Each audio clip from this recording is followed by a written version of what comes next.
사랑하는 여러분, 지난밤도 평안하셨습니까? 금요일 새 아침이 밝아옵니다. 오늘도 주님과 함께 새벽 예배로 새 하루를 여시는 여러분 모두 위에 주님께 주시는 소망과 평강이 넘치시기를 바랍니다. 오늘 함께 은혜 나눌 말씀은 호세아서 13장 1절에서 8절 말씀입니다. 우리 함께 봉독하겠습니다. 에브라임이 말을 하면 사람들이 떨었도다. 그가 이스라엘 중에서 자기를 높이더니 바알로 말미암아 범죄함으로 망하였거늘 이대도 그들은 더욱 범죄하여 그 은으로 자기를 위하여 우상을 부어 만들되 자기의 정교함을 따라 우상을 만들었으며 그것은 다 은장색이 만든 것이거늘 이들은 그것에 대해 말하기를 제사를 드리는 자는 송아지와 입을 맞출 것이라 하도다. 이러므로 그들은 아침 구름 같으며 쉬 사라지는 이슬 같으며 타작마당에서 광풍이 날리는 죽정이 같으며 굴뚝에서 나가는 연기 같으리라. 그러나 애굽 땅에 있을 때부터 나는 내 하나님 여호와라. 나 밖에 내가 다른 신을 알지 말 것이라. 나 외에는 구원자가 없느니라. 내가 광야 마른 땅에서 너를 알았거늘 그들이 먹여준 대로 배가 불렀고 배가 부르니 그들의 마음이 교만하여 이로 말미암아 나를 잊었느니라. 그러므로 내가 그들에게 사자 같고 길가에서 기다리는 표범 같으니라. 내가 새끼른 곰같이 그들을 만나 그들의 염통꺼풀을 찢고 거기서 암사자같이 그들을 삼키리라. 들짐승이 그들을 찢으리라. 이 말씀은 살아계신 하나님께서 오늘 또 사랑하시는 그의 자녀들에게 주시는 은혜의 말씀입니다. 아멘. 오늘 우리가 읽은 호세아서 13장 1절에서 8절 말씀은 북이스라엘의 대표적인 지파인 에브라임을 두고 특별히 주시는 말씀입니다. 이 에브라임이 북이스라엘의 대표 지파이면서 즉 리더십을 가지고 있으면서 그들을 앞장서서 바로 우상숭배에 빠지게 되는 거죠. 또 다른 지파들이 우상숭배에 빠지도록 그렇게 합니다. 그래서 하나님께서 무서운 진노를 경고하고 있는 것입니다. 오늘 이 말씀을 나누며 함께 하나님의 교훈을 다시 새기기를 원합니다. 13장 1절 말씀입니다. 에브라임이 말을 하면 사람들이 떨었도다. 그가 이스라엘 중에서 자기를 높이더니 바알로 말미암아 범죄함으로 망하였거늘. 원래 에브라임은 요셉의 둘째 아들이지요. 그런데 야곱이 그 자손들을 축복할 때 요셉의 아들 장자와 차자를 넣고 손을 바꾸어 안수를 해서 이 둘째인 에브라임이 장자의 축복을 받게 되는 것입니다. 그래서 이 에브라임이 승승장구해서 정말 이스라엘 지파 중에 유다 지파 다음으로 가장 강한 그런 지파를 이루게 됩니다. 그래서 솔로몬이 죽은 후에 남과 북으로 이스라엘이 갈릴 때에도 북쪽 왕국의 대표적인 지파, 리더 지파가 된 거죠. 사실 여로보암 초대 왕이 이 에브라임 지파에서 나오지 아니했습니까? 정말 이 에브라임 지파는 그 지파를 이렇게 놓고 볼 때 축복을 받은 지파이지요. 오늘 말씀에 의하면 에브라임이 말을 하면 사람들이 떨었도다. 그 리더십을 사람들이 인정하고 그를 높이게 됩니다. 그런데 그가 그 리더십을 가지고 잘 사용했어야 되는데 오히려 나쁜 일을 주도했다는 거죠. 그래서 바알을 섬기게 했다는 것입니다. 그래서 이스라엘 다른 지파까지도 바알 숭배에 빠지게 되는 그 일을 저지른 거죠. 그래서 하나님께서 이미 그들을 징계하고 있습니다. 그들을 어렵게 만들고 있는 거지요. 그런데 바로 이 에브라임 지파는 한술 더 뜨고 있어요. 13장 2절에 보면 이제도 그들은 더욱 범죄하여 그 은으로 자기를 위하여 우상을 부어 만들되 자기의 정교함을 따라 우상을 만들었으며 라고 말합니다. 송아지와 입을 맞출 것이라 하도다. 무슨 말씀입니까? 북이스라엘의 대표 지파인 에브라임이 그들을 바알 숭배에 빠지게 한 것으로도 다 넘어서서 한술 더 떠서 그들로 하여금 또 다른 우상을 섬기도록 지금 유혹하고 이끌고 갔다고 하는 것입니다. 여기서 말하는 다른 신은 이 풍요의 신으로 그들이 만들어 놓은 우상입니다. 송아지지요. 송아지를 그들이 풍요의 신으로 우상으로 만들어 놓고 그것을 섬기게 한 거예요. 원래 이 송아지가 처음 이스라엘에게 등장했던 것은 언제입니까? 모세가 시내산에 언약을 받으러 올라갔을 때, 십계명을 받으러 올라갔을 때 그 기다리던 사람들이 모세가 내려오지 않자 아론을 충동하고 또 아론이 앞장서서 이 송아지를 만들어서 이것이 너희를 애굽에서 인도해낸 신이다. 그렇게 함으로 그들이 큰 화를 당했지 않습니까? 그런데 지금 에브라임이 또 그 일을 한 거예요. 근데 원래 이 송아지는 어디에서 온 것인가 하면 애굽에서 온 것입니다.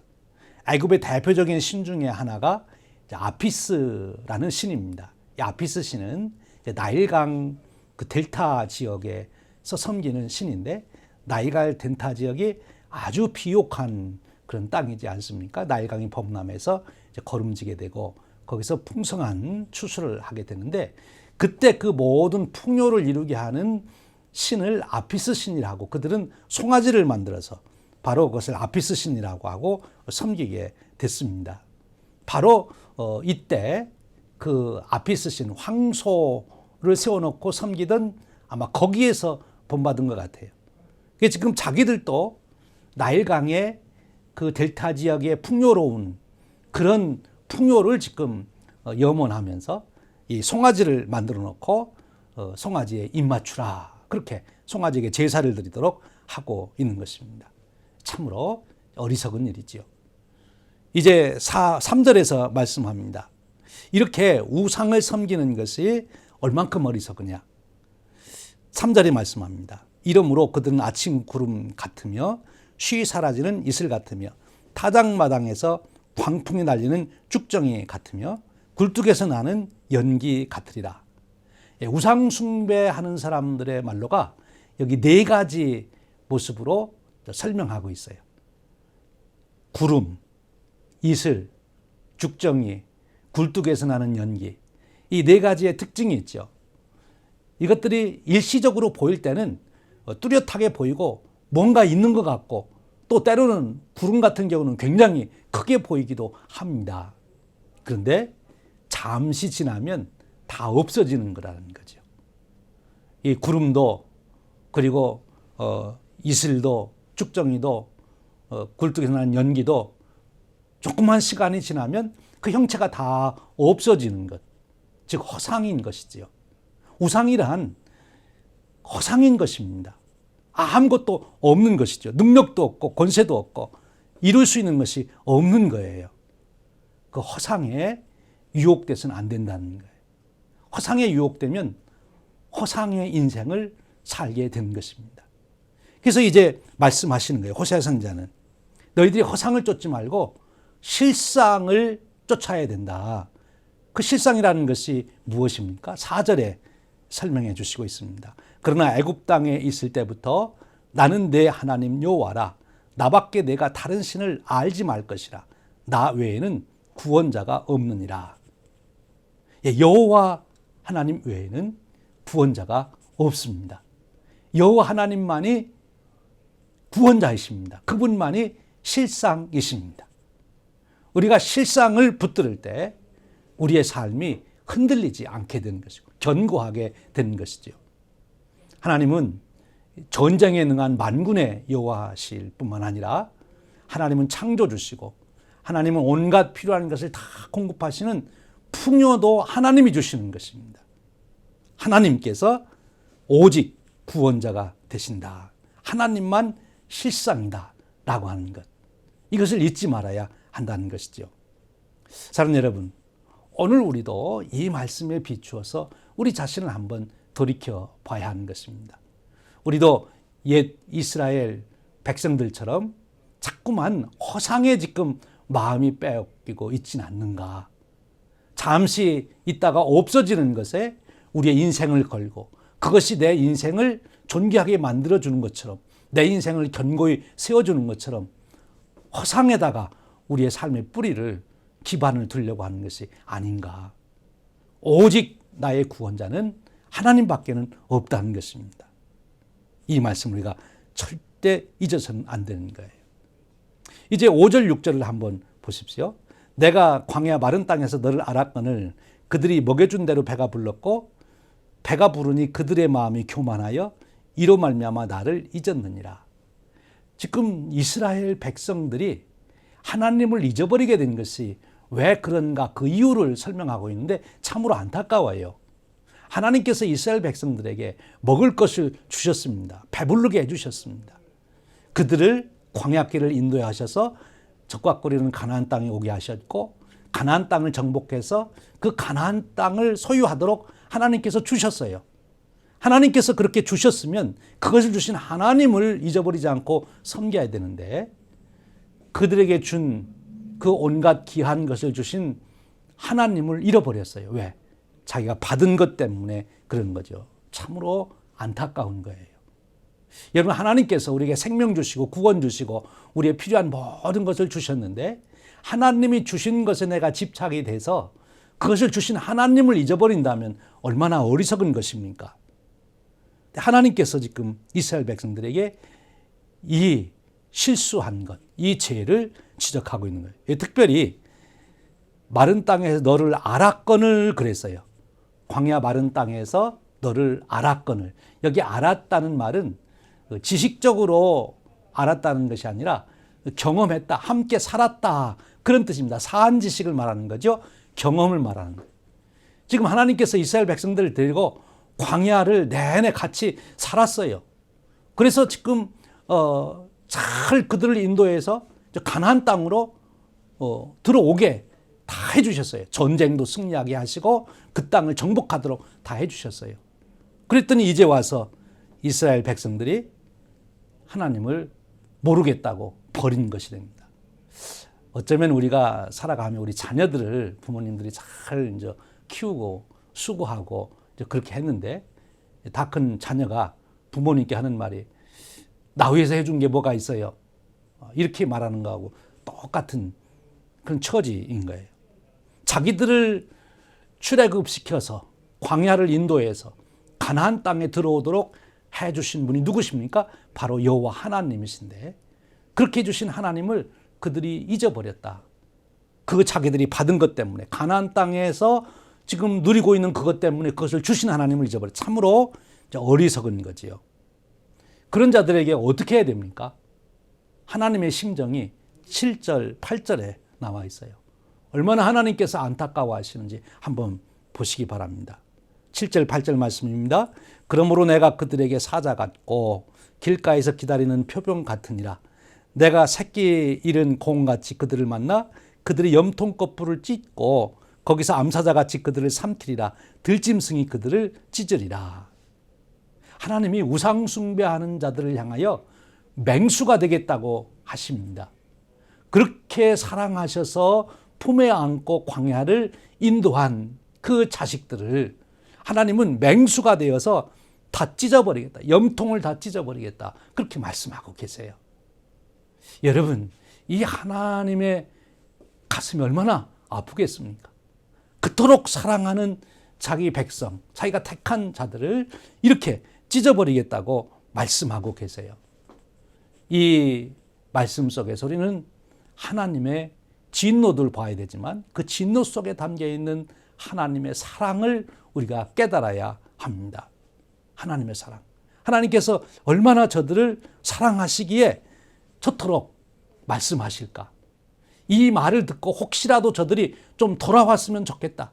이 말을 듣고 저들이 제발 깨닫고 돌아왔으면 좋겠다. 사실은 하나님이 찢으시는 것이 아니라 저들이 스스로 그런 멸망의 길로 지금 가고 있지 않습니까? 아수르에서 패망을 당하고 철저하게 파괴될 그들의 모습을 하나님은 보시면서 너무 안타까워서 이 말씀을 해주시는 거예요. 오늘 우리가 본문으로 읽은 말씀 이후에 이어지는 9절에서부터 16절까지 말씀을 보면 이제 이스라엘 백성들의 징계가 얼마나 무서운지를 말씀해 주고 계세요. 저들이 처절하게 멸망하는 그 이야기를 9절에서부터 16절까지 담고 있습니다. 특별히 13절에 가보면 해산하는 여인의 어려움이 그에게 임하리라. 그는 지혜 없는 자식이로다. 해산할 때가 되어도 그가 나오지 못하느니라. 여인이 결혼해서 임신하는 것은 큰 축복입니다. 해산할 날이 가까웁니다. 그런데 해산할 날이 지났는데도 아이가 안 나오는 거예요. 이거보다 더 난감하고 힘들고 어려운 일이 없습니다. 산모에게도 태아에게도 다 이것보다 더 고통스러운 일이 없는 거예요. 그런데 지금 이스라엘 백성들이 그렇게 될 것이라고 하는 것입니다.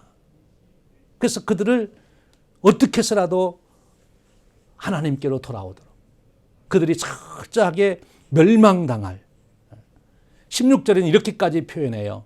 사마리아가 그들의 하나님을 배반하였으므로 형벌을 당하여 칼에 엎드려질 것이요 그 어린아이는 부서뜨려지며 아이벤 여인은 배가 갈라지리라. 얼마나 비참한 이야기입니까? 이렇게 될 것을 하나님이 내다보시고 안타까우셔서 참을 수가 없는 거예요. 여러분, 하나님께서 우리 인간이 지옥 가는 것을 보시고 너무너무 안타까우셔서 참을 수가 없으신 거예요.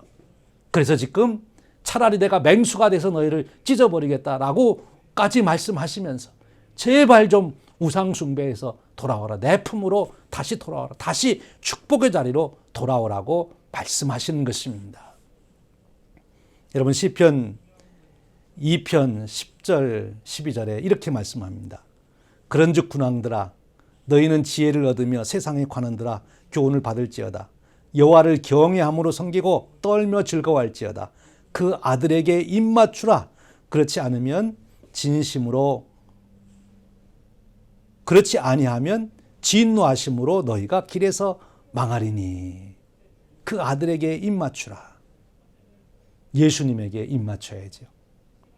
예수님에게 입맞추는 자에게 축복이 있는 줄로 믿습니다. 여러분, 허상을 쫓는 인생은 헛된 인생이 됩니다. 실상 우리의 창조주 되시고 우리의 구원자 되시고 우리의 모든 것을 지키고 보호해 주시는 하나님, 그 하나님을 우리가 의지할 때, 실상에 내 인생에 터전을 두고 뿌리를 내릴 때 우리 인생은 견고해지는 줄로 믿습니다. 오늘 저와 여러분이 바로 이 호세아 선지자를 통해 주신 이 하나님의 사랑을 깨달아 은혜 안에 축복 안에 오늘 또 살아가기를 주님의 이름으로 축원드립니다. 기도하겠습니다. 은혜로우신 하나님, 감사합니다. 오늘도 저희에게 새 하루를 주시되 하루를 시작하는 첫 시간에 하나님의 말씀을 들으며 우리 자신을 살펴보며 하나님의 뜻을 헤아려 보며 하루를 시작하게 하시니 감사합니다. 오늘 또 내게 생명 주시고 나를 구원하시고 내 모든 것 필요한 것을 채워주신 하나님을 잊지 않게 하여 주시옵소서. 이미 하나님이 주신 것 때문에 거기에 빠져서 하나님, 그것을 주신 하나님을 잊어버리는 어리석고 미련한 자가 되지 않게 하옵시고 잠깐 눈에 보이다가 없어지는 허상을 쫓아 살다가 헛된 인생 되지 않게 하시고 실상 하나님께 의지하고 하나님께 뿌리를 두고 근거를 두어서 우리 인생이 흔들림이 없는 인생이 되도록 축복해 주시옵소서. 우리 주님 예수 그리스도의 이름으로 기도하옵나이다. 아멘. 여러분 있는 자리에서 오늘도 10분 이상씩 꼭 기도해 주시고 이제 곧 교회가 다시 모일 수 있게 될 것 같습니다. 여러분 다시 모일 때 우리 모두가 큰 기쁨으로 모이고 기대 속에 모이고 또 안전하게 모일 수 있도록 기도해 주십시오. 특별히 안전하게 모일 수 있도록 모든 사전 조치를 지금 강구하고 있습니다. 여러분들 중에서도 혹시 그 일에 도움을 주실 분들은 여러분이 시간적으로나 또 와서 뭐 할 수 있는 일이 다 있습니다. 교회로 전화 주시면 오셔서 여러분이 도우실 수가 있습니다. 도와주시기를 부탁드립니다. 오늘도 주님 은혜 안에 승리하시기를 바랍니다.